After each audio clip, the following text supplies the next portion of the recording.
Everyone, and welcome back to my holiday organizing tips series, where I upload an organizing tip daily to hopefully help you achieve a smidgen more organization this holiday season. Now in this video, I want to offer you the tip of using a cleanup bin during the holiday season. Let's face it, during the holiday season we are running in all sorts of different directions, and sometimes the things that we take out, we don't have time to put them back right away. So that's how these cleanup bins really help.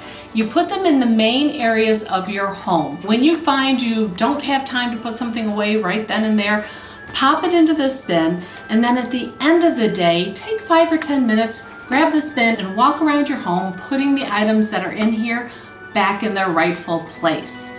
It's just a little way of keeping your house a little neater and getting things back to where they belong. Easy peasy. I hope you found this tip helpful. If you would like even more organizing tips and organizing checklists and templates, check out my new downloadable PDF. The link is in the description box below. Take care, and I'll see you tomorrow.